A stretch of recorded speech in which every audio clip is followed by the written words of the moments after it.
අයිබෝවන් Cakenshapes YouTube channel එකට ගොඩාක් ආදරයෙන් ඔයාලව පිළිගන්නවා. ඉතින් අද මේ කේක් එක නම් මම හැදුවේ මම ගොඩාක් ආදරය කරන කෙනෙක්ට. ඉතින් මගේ පුතාට තමයි මම මේ කේක් එක හැදුවේ. එයාට දැන් අවුරුදු 13ක් වෙනවා. එයාගේ 13 වෙනි උපන්දිනයට තමයි මම මේ Pokémon theme එකට කේක් එක හැදුවේ.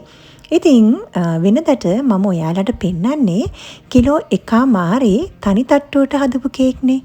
ඉතින් ඔන්න අද මම කිලෝ 1.5 තට්ටු දෙකට තමයි මේ කේක් එක හදලා තියෙන්නේ. ඉතින් යට තට්ටුව සඳහා මම භාවිතා කරලා තියෙන්නේ කිලෝ 1ක්. ඒ වගේම උඩ තට්ටුව සඳහා ග්‍රෑම් 500ක්. ඉතින් යට තට්ටුවට මම අඟල් 7 තැටි දෙකක් භාවිතා කරා. ඒ වගේම උඩ තට්ටුවට අඟල් 5 තැටි දෙකක් භාවිතා කරා. සම්පූර්ණ කේක් එකේ උස අඟල් 8ක් විතර වෙනවා. ඉතින් මේ කේක් එක කවර් කරගන්න මුලින්ම මම ෆොන්ඩන්ට් කිලෝ 1ක් විතර හදාගත්තා.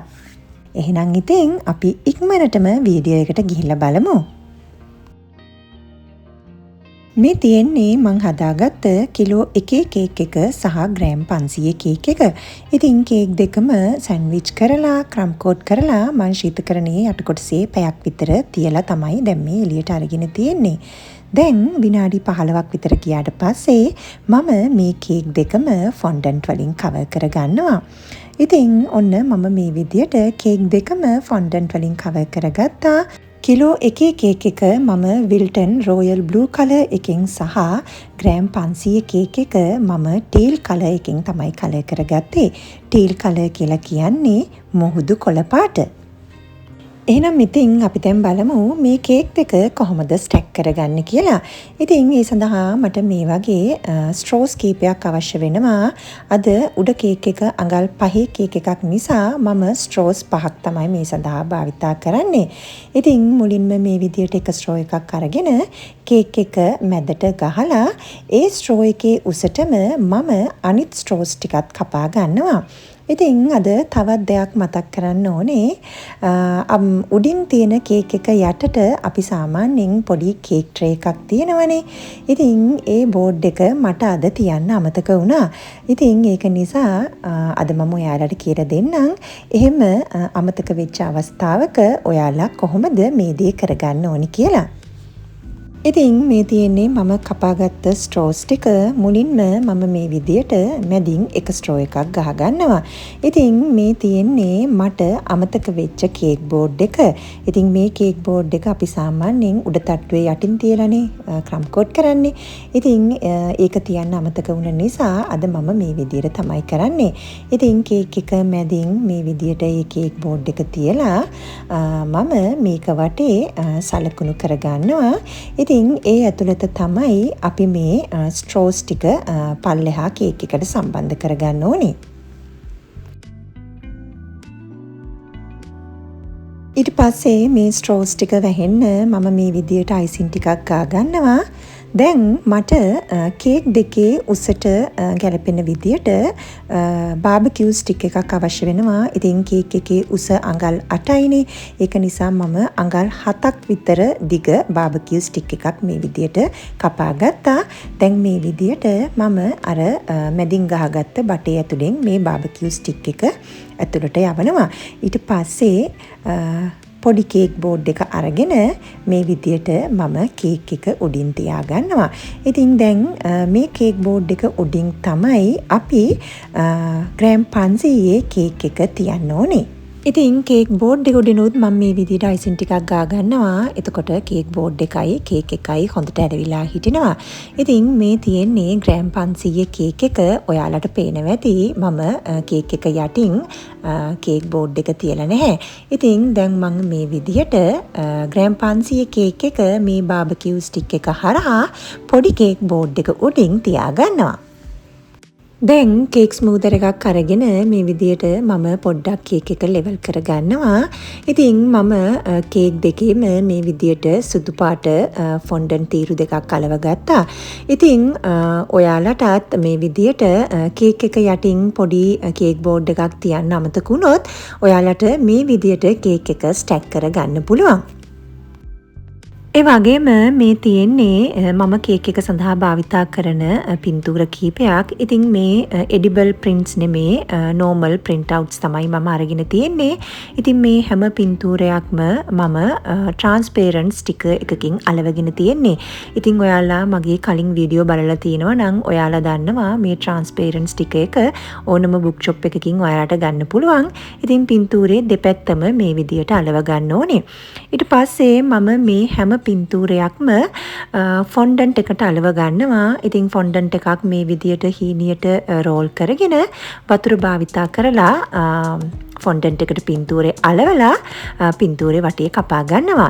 එතකොට අපිට ලේසියෙන්ම කේක් එකට මේ පින්තූර ටික සම්බන්ධ කර ගැනීමේ හැකියාව තියෙනවා. ඊට පස්සේ මම අනිත් හැම පින්තූරයක්ම මේ විදියට ෆොන්ඩන්ට් එකට අලව ගන්නවා. ඉතින් දැන් මම වතුර ටිකක් භාවිතා කරලා මේ හැම පින්තූරයක්ම කේක් එකේ යට කොටසට මේ විදියට අලව ගත්තා. ඊට පස්සේ මම පොඩි තරු ටිකක් කපාගෙන යට කේක් එකේ මේ විදියට හැම තැනින්ම අලව ගන්නවා.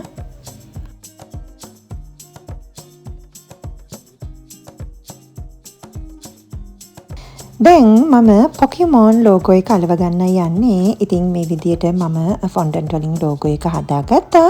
දැන් උඩ කේක් එක මැදින් වතුර ටිකක් ගාලා මේ විදියට මම Pokémon ලෝගෝ එක අලව ගන්නවා.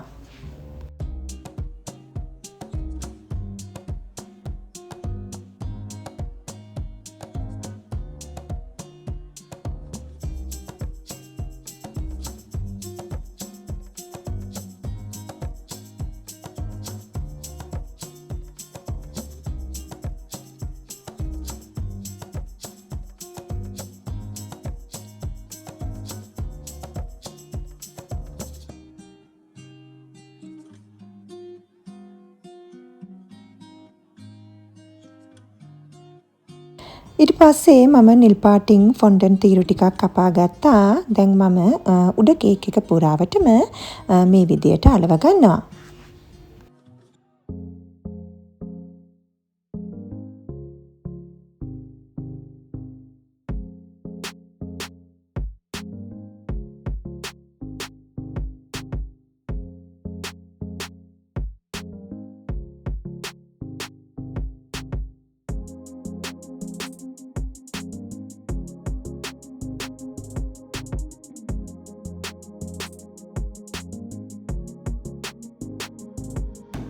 ඊට පස්සේ කහපාටින් හීනි ෆොන්ඩන්ට් තීරු කීපයක් කපාගෙන මේ හැම ලයින් එකකම අවුට්ලයින් එක විදියට කහපාටින් මම ෆොන්ඩන්ට් තීරු අලව ගන්නවා.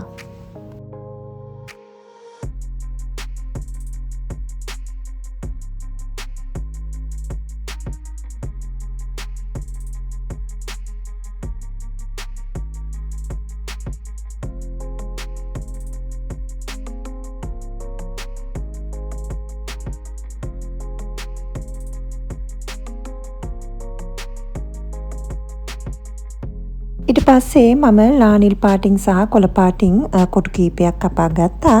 දැන් කේක් එක පුරාවටම තනින් තන මම මේ කොටු ටික අලව ගන්නවා.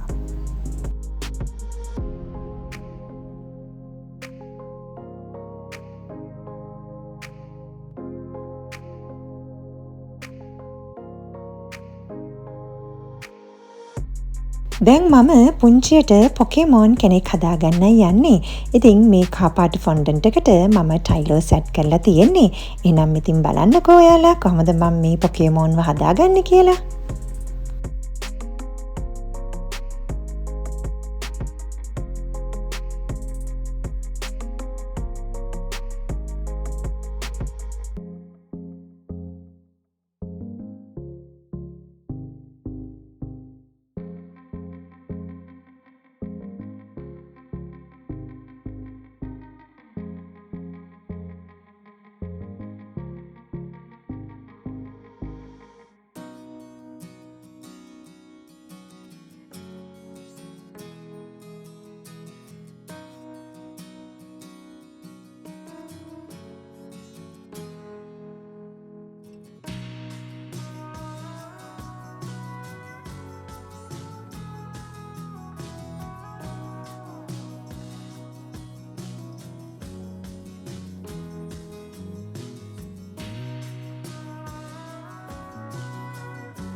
ඔන්න ඉතින් පුංචියට මේ විදියට මම පොකේමෝන් කෙනෙක් හදාගත්තා. ඉතින් පොකේමෝන්ගේ පින්තූරයක් බලාගෙන තමයි මේ විදියට මම හදාගත්තේ.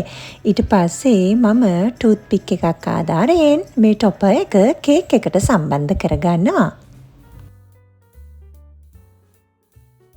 මේ තියෙන්නේ මම හදාගත්ත පොකේමෝන් නේම් බෝඩ් එක. ඉතින් ඝනකම ෆොන්ඩන්ට් කෑල්ලක් තියලා බාබකියු ස්ටික් ආධාරයෙන් තමයි මම මේ විදිහට හදාගෙන තියෙන්නේ. ඉතින් පිටිපස්සට වතුර ටිකක් ගාලා තියෙන කෝන් ෆ්ලවර් ටික අයින් කරලා මම පොකේමෝන්ගේ පිටිපස්සෙන් මේ විදිහට නේම් බැනර් එක කේක් එකට සම්බන්ධ කරගන්නවා. ඔන්න ඉතින් යාළුවනේ මේ විදියට තමයි කිලෝ 1.5කින් තට්ටු 2කට මම කේක් එක හදාගත්තේ. ඉතින් අද වීඩියෝ එකකිනුත් ඔයාලා නොදන්න අලුත් දෙයක් දැනගන්න ඇති කියලා විශ්වාස කරනවා. ඒ වගේම පොකේමෝන් ටොපර් එක හදන විදියත් ඔයාලා ඉගෙන ගන්න ඇති කියලා විශ්වාස කරනවා. එහෙනම් ඉතින් නොදන්න කෙනෙක්ට දැනගන්න ඔයාලා මේ වීඩියෝ එක ෂෙයා කරන්න. එහෙනම් නැවතත් තවත් මේ වගේම ඔයාලට වැදගත් වෙන වීඩියෝ එකකින් හමු වෙනකන් ඔයාලට සුබ දවසක්.